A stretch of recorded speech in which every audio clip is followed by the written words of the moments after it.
हाँ देखो, सामान्य नामकरण में अगला पॉइंट समझना, ये जो मैंने टेबल बनाई है, ठीक है, सामान्य नामकरण के लिए नियम है कॉमन नेम। तो कॉमन नोमेनक्लेचर के अंदर सफिक्स है वो ये लगेगा और प्रीफिक्स ये लगेगा। इसका जब मैं एक एक का नाम बताऊंगा तो समझ आ जाएगा। समझना, जैसे COH है, ये फंक्शनल ग्रुप है, इसके लिए सफिक्स क्या लगेगा, इक एसिड, इसके लिए लगेगा एल्डिहाइड, इसके लिए इक एनहाइड्राइड, इसके लिए इल क्लोराइड, इसके लिए एमाइड, इसके लिए ओ नाइट्रोल और इसके लिए आइसो नाइट्राइड। ठीक है, जो नोमेनक्लेचर है ध्यान रखना, ये अगर फंक्शनल ग्रुप आ रहे हैं और इनके कॉमन नेम है, ये भी ध्यान वर्ड ध्यान रखो, आईपीएससी नाम का अलग है, कॉमन नेम का अलग है, रूल्स जो सबके लिए अलग। अभी मैं कॉमन नेम है वो बता रहा हूं तुम्हें, ठीक है। तो कॉमन नेम के अंदर अगर ये फंक्शनल ग्रुप आ रहे हैं तो उनके लिए सफिक्स ये होगा और प्रीफिक्स ये होगा। अब एक एक एग्जांपल से समझना इसको कि इनका यूज कैसे होगा। अगर ये कार्बन आ रहा है, जैसे वैसे ये कार्बन को मेन तीन प्रोप कहते हैं, लेकिन यहाँ पर इनके लिए ये जो मैंने टेबल बना रखी है, पर्टिकुलर इनके लिए अगर कार्बन का ये कार्बन है तो उसके लिए फॉर्म, 2 के लिए एसिड, 3 के लिए प्रोपियन, 4 के लिए ब्यूटीन, 5 के लिए वैलेन, और एक डबल बॉन्ड 3 कार्बन के साथ आ रहा तो एक्राइन, एक डबल बॉन्ड 4 कार्बन के साथ आ रहा तो प्रोटॉन। अब जब अपन को एग्जाम्पल में करेंगे तो ज्यादा समझ में आएगा, समझ गए ना। तो पहली चीज तो ये और ये पहली चीज तो याद होनी चाहिए। अब इसका एग्जाम्पल समझना, फॉर एग्जाम्पल अभी ध्यान देना, जैसे मैं अगर तुम्हें बात करूँ यहाँ पर मैंने लिखा HCOH, ये लिखा मैंने यहाँ पर HCOOH, फॉर्मिक एसिड, जैसे कुछ वही बताना, HCOH ये लिखा। पहले तो यहाँ देखो टोटल कार्बन कितने हैं, एक ही है। एक कार्बन के लिए क्या यूज होता है, फॉर्म, ठीक है। तो फॉर्म और COH के लिए क्या यूज होगा, इक एसिड। दोनों ही चीज, पहले कार्बन काउंट करो, टोटल कार्बन कितने, पहला क्या करोगे, कार्बन कितने वो देखना, कार्बन कितना है, यहाँ पर एक ही कार्बन है, एक कार्बन है, इनके यूज है फॉर्म, और COH ग्रुप है, क्या लगेगा, इक एसिड, तो इसका नाम क्या हो जाएगा, फॉर्मिक एसिड।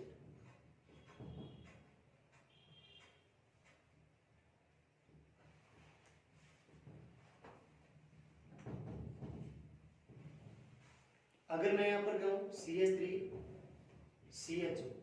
तो पहले क्या पता करना, कार्बन कितने हैं टोटल, 2 कार्बन है, 2 कार्बन के लिए क्या यूज होगा, एसिड, और CHO के लिए क्या यूज होगा, एल्डिहाइड।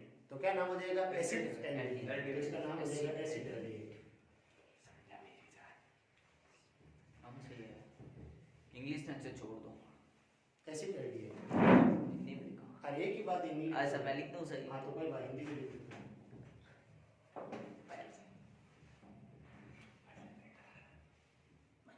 अरे एसिड एल्डिहाइड, आगे समझ। अब अगर मैं कहूँ तुम्हें देखना, ये क्लोरीन वाला कार्बन काउंट नहीं होगा, पहले बता देता हूँ। क्लोरीन वाला कार्बन इससे जैसे यहाँ पर समझना, एग्जांपल से समझा रहा हूँ, CH3CH2 C double bond O Cl, ये है। अब यहाँ देखो, यहाँ कार्बन के अंदर क्लोरीन का, लेकिन इसको काउंट नहीं करेंगे। कितने कार्बन है टोटल, 3 कार्बन के लिए क्या यूज होगा, प्रोपियन। अच्छा, अरे नहीं, हाँ प्रोपियन से उपसर्ग पहले उपसर्ग, प्रीफिक्स उपसर्ग का मतलब जो नाम से पहले आता है, प्रोपियन, और सफिक्स प्रत्यय का मतलब जो नाम के बाद। प्रोपियन, तो यहाँ पे प्रोपियन और C डबल बॉन्ड Cl को क्या कहते हैं, वाइल क्लोराइड, ये प्रोपियोनाइल क्लोराइड या प्रोपियोनिक क्लोराइड, तो इसका नाम क्या जाएगा,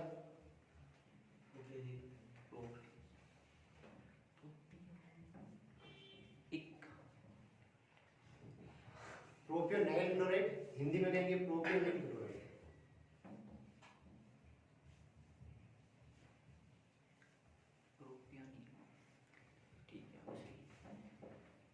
अब मतलब तो आ गया ना समझ में। हाँ सर, इनको पहले लिखना है, उनको बाद में। तो कोई भी नाम दे रखा हो ना, तो सबसे पहले उसका कार्बन नंबर काउंट करो, कितने कार्बन है, उसके हिसाब से ये लिख लो, और उसके बाद में सफिक्स और प्रत्यय वो बाद में नोट करेंगे। आगे समझ में। अब इसी प्रकार देखो, ये साइनाइड और आइसोसाइनाइड वाला भी नाम देख लेना। अगर तुम्हें दिया हुआ इधर देखना, जैसे CH3CN, CH3CH2NC, हाँ बता प्रदीप, CH3CN और CH3CH2NC। सर पहला हम 2 कार्बन सर, फिर बाद में 2 कार्बन एसिड एंड एसिड और नाइट्रो, એટલે बताऊं सर पहले कार्बन कितने हैं, 2, हाँ 2 सर एसिड, फिर बाद में आटलू पड़ते हैं ओ नाइट्रो, सही है सर, एसिटोनाइट्राइल, वो जुड़ जाएगा ना, एसिटोनाइट्राइल, इसका नाम क्या हो जाएगा, एसिटोनाइट्राइल। एसिटो नाइट्राइल, तो लिख देंगे एसिटो नाइट्राइल। अब तुम्हें अगर कोई नाम दे रखा और स्ट्रक्चर बनाना तो भी लिख सकते हैं भाई, ये तो स्ट्रक्चर दे रखे उसे नाम लिखना, और नाम दे रखा और स्ट्रक्चर पूछे तो वो भी लिख सकते हैं अपन। हाँ इधर देखना, मैंने बताया था ये जो नाम है तुम्हें कॉमन नेम के अंदर ये कोई भी फंक्शनल ग्रुप आ जाए जो मैंने लिखा है, ठीक है। इक एसिड, अगर ये मतलब ये कोई भी फंक्शनल ग्रुप आ जाए तो इसका क्या लगेगा, इक एसिड, एल्डिहाइड, इक एनाइड्रेट, इल क्लोराइड, एमाइड, ओ नाइट्राइल, ओ आइसोनाइट्राइल, ये पीछे लगेगा नाम के। और पहले अगर ये कोई भी फंक्शनल ग्रुप हो और अगर ये कार्बन है तो फॉर्म दो है तो एसिड, प्रोपियन, ब्यूटाइल, वेलर। और एक कार्बन के साथ तीन हो, मतलब सॉरी तीन कार्बन के साथ ये डबल बॉन्ड हो, तीन कार्बन के साथ ये डबल बॉन्ड तो डायरेक्ट क्या आएगा, एक्राइल।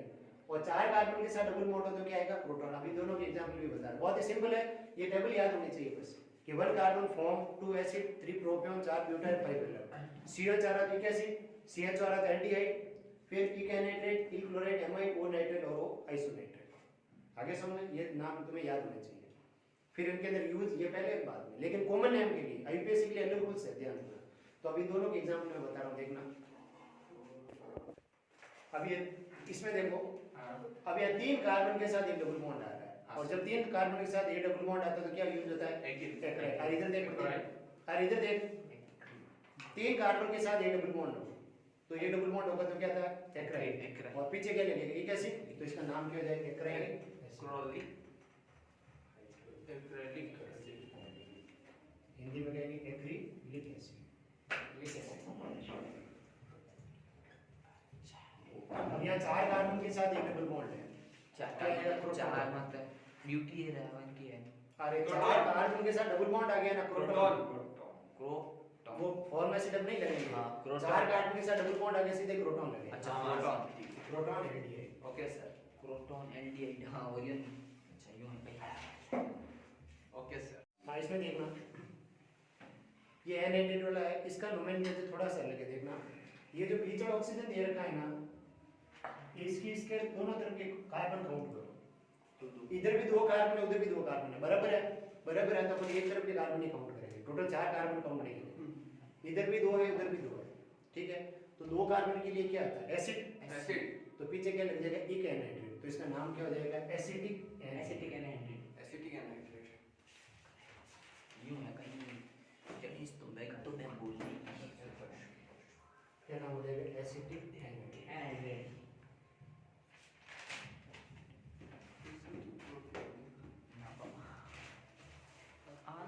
अब इधर देखना, इसमें ऑक्सीजन के इस तरफ कितने कार्बन है, इस तरफ कितने, अलग अलग है, इधर तो तीन कार्बन, इधर कितना है, दो, अलग अलग है। तो अलग अलग है तो दोनों का नाम के अंदर लिखेंगे तो दो कार्बन को अपन क्या कहते हैं, एसिड, तीन को क्या कहते हैं, प्रोपियन। तो अल्फाबेट में पहले कौन होता है, एसिड, तो एसिटिक प्रोपियोनिक एनहाइड्राइड, तो इसका नाम क्या होगा, एसिटिक प्रोपियोनिक एनहाइड्राइड, तो इसका नाम हो जाएगा एसिडिक प्रोपियोनिक एनहाइड्रेट। एसिटिक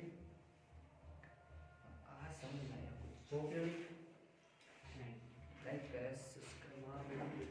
लोगों नहीं करें एसिटिक एनहाइड्रेट। चोरी पहन देनी यार, तू कब करे, मैं चोर नहीं बच्चे।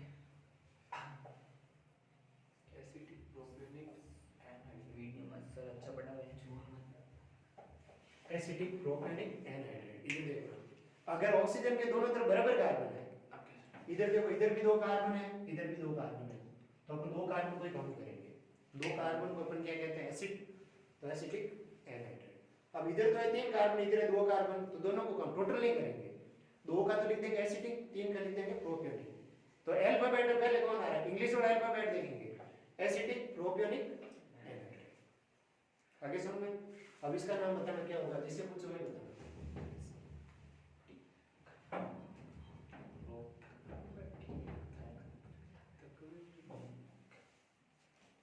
H C डबल बॉन्ड हो O, फिर C डबल बॉन्ड हो H। अब बताओ इसमें, इधर तो कार्बन एक, इधर एक फॉर्मिक, फॉर्मिक देखो इधर भी एक कार्बन है, इधर भी एक है, एक को क्या कहते हैं, फॉर्मिक, तो क्या formic anhydrate. Formic anhydride.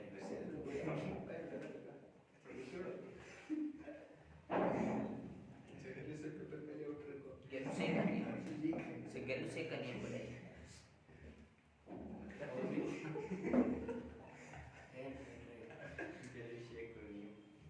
Gay Lussac का नियम केमिस्ट्री में पढ़ेंगे बिल्कुल आपको, केमिस्ट्री में भी है, फिजिक्स में भी है। सही नहीं क्यों सर? मैं बता